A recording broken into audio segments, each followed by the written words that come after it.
All right.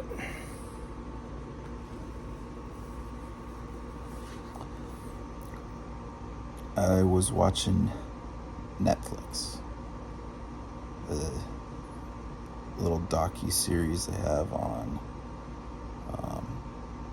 this thing called Twin Flames something or another.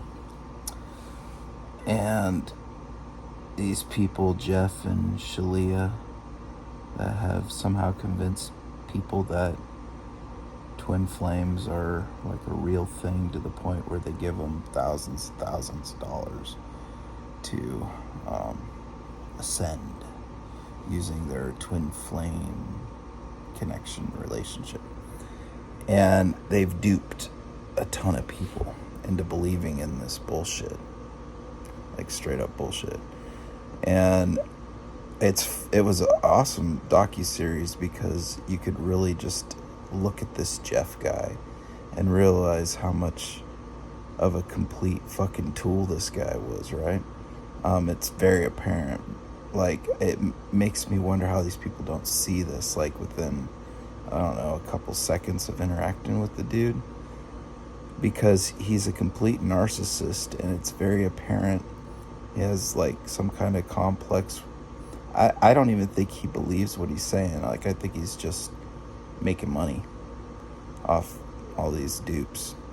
And it's kind of sad, but at the same time, it's like, I was more fascinated with what would make someone be so desperate to think that they need to spend thousands of dollars to hear from this nitwit about his spiritual beliefs, when it's very obvious that just because he manifests a lifestyle that maybe they covet, that he's some kind of guru and they have to listen to what he says. It got to the point where he was matching up people and telling them who their twin flames were, and like they were expected to like get in a relationship with strangers.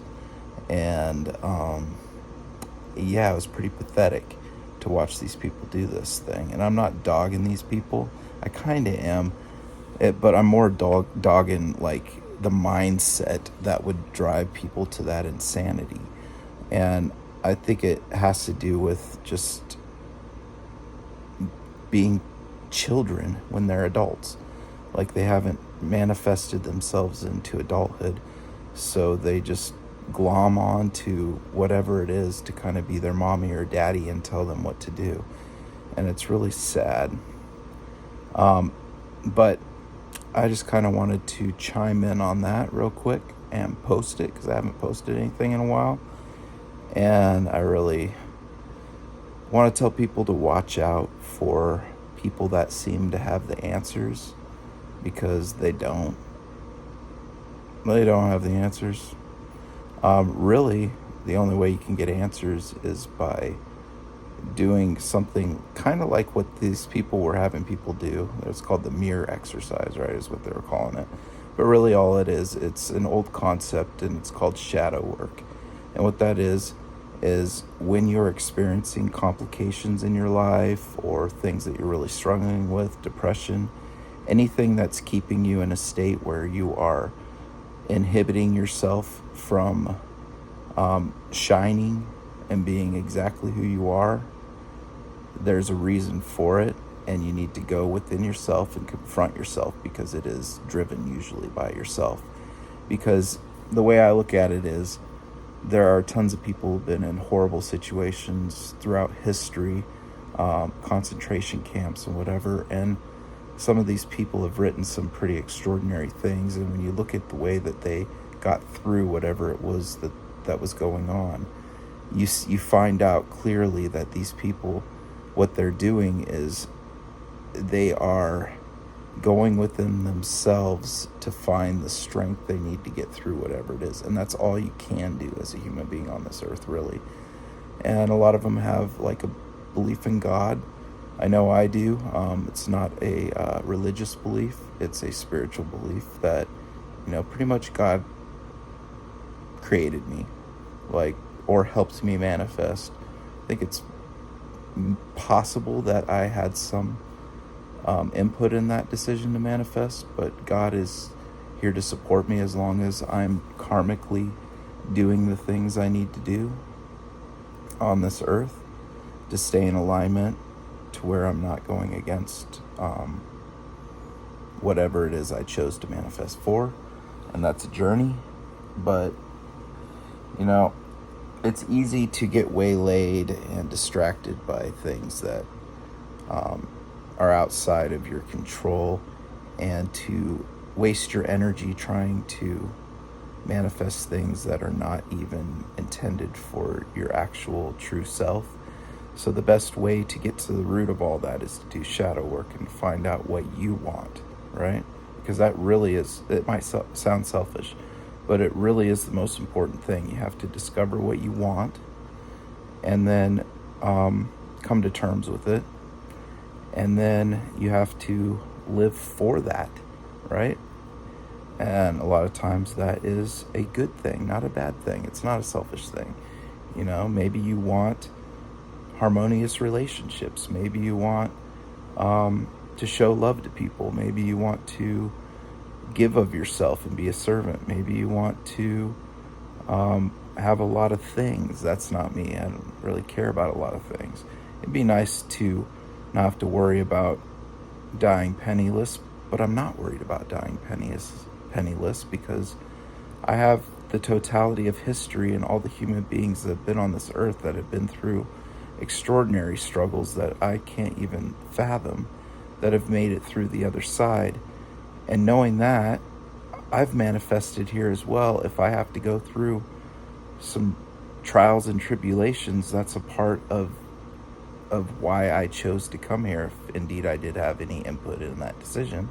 And if I didn't, that's out of my control as well. So the best thing to do is for me to figure out what I want, right? For instance, it might be a small thing, but I'm singing in 2 bands right now. That's what I want to do. I'm working for a company where I teach people how to do something. And I make sure that I tell them everything I can to keep them safe, because what I'm teaching them how to do is a very dangerous thing, where they could get hurt. And that might be a small thing, but to me it means a lot. And so I'm fulfilled in doing it, at least in this moment. Something else might fulfill me later, and that's when I'll work on that. I like to write poetry, so becoming involved in some things, some things where I can develop my poetry more. Just, whatever it is, do it for yourself. I have people that I love in my life that could give a shit about any of these things I'm telling you about. I love them dearly, and they're the closest people to me. But like I said, they could give a shit. So if you are looking for other people for validation of what your goals are, you're not going to get it. Like, that's not a reality. It's an illusion to even desire that, covet that, or think you need it in order to do what you need to do. You don't need support from anyone but yourself. And you could pretty much, we are all limited in some way. Maybe I want to do music and I'm not able to get my music out to a mass audience and never make a living off of it. But that really doesn't matter to me. I've made a little bit of money this last year doing my music. And for now, that's a stepping stone. That's cool, even if it only stayed there. Even if I decided I was done with music for a while and I chose to back away from it. That's what it is. It's about figuring out what you want. It's not about some twin flame thing where you have to find your soulmate that's your twin that can, solve all the problems with you and be some magic partner. I'm a married man. I don't look to my wife as my magic partner, I'll tell you that much. And I guarantee she doesn't look to me as her magic partner. We love each other. We're partners in what we have. We say we love each other all the time, and we mean it. We have fun, experience things together, spend time together. We enjoy each other. That's why we're married. But it doesn't have to be this magic twin flame, twin soul falsity that's just going to get you in trouble. So just be careful because there's a lot of bullshit out there. That's really why I'm making this video.